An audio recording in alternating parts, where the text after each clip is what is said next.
एक छोटे से गांव में एक छोटे से घर में दो जुड़वा बहुएं रहती थीं। ये दोनों बहुएं दो भाइयों की पत्नियां थीं और दोनों ही बहुत प्यारी, समझदार और मेहनती थीं। उन दोनों का नाम साक्षी और दीपाली था। उनकी एक जैसी दिखने की वजह से लोग अक्सर उन्हें भ्रमित कर देते थे। हालांकि दोनों बहुएं एक जैसी दिखती थीं, लेकिन उनके स्वभाव और विचार अलग थे। साक्षी शांत, समझदार और थोड़ी गंभीर थी, जबकि दीपाली चुलबुली, हंसमुख और दिल से बहुत प्यारी थी। दोनों बहुएं अपने अपने ससुराल में खुश थीं, लेकिन उनके बीच एक गहरा रिश्ता था जो उन्हें एक दूसरे से जोड़ता था। उनके ससुराल में सब कुछ अच्छे से चल रहा था, लेकिन एक दिन ऐसा हुआ जिसने सबकी जिंदगी बदल दी। उनके ससुर जी, श्रीमान यादव, जो गांव के बड़े जमींदार थे, अचानक बीमार हो गए। डॉक्टर ने बताया कि उनका इलाज गांव में नहीं हो सकता और उन्हें बड़े शहर ले जाना पड़ेगा। इस खबर से पूरा परिवार चिंतित हो गया, क्योंकि श्रीमान यादव का इलाज महंगा था और उनका परिवार पहले से ही वित्तीय तंगी से गुजर रहा था। गांव के हालत को देखकर साक्षी और दीपाली दोनों ने निर्णय लिया कि वे अपने परिवार की मदद के लिए कुछ करेंगी। उन्होंने अपने घर के गहने बेचने का फैसला किया। दोनों बहुएं इस काम में कंधे से कंधा मिलाकर लगी थीं। साक्षी ने अपनी चुपचाप और गंभीर स्वभाव का इस्तेमाल किया, जबकि दीपाली ने अपनी चुलबुली और हंसमुख मुद्रा से माहौल को हल्का रखा।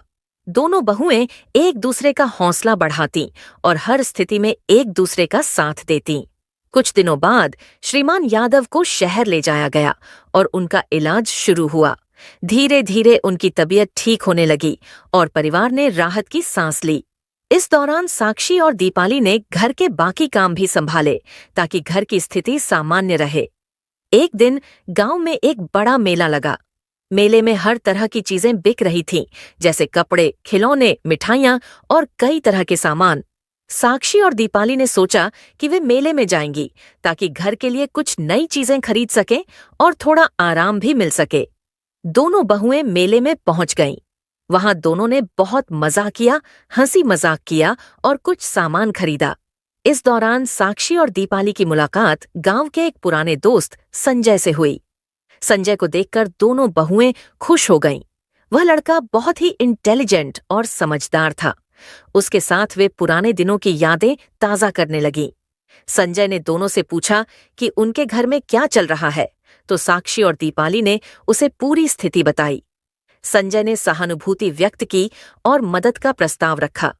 उसने कहा कि वह कुछ पैसे उधार दे सकता है, ताकि परिवार को ज्यादा परेशानी न हो।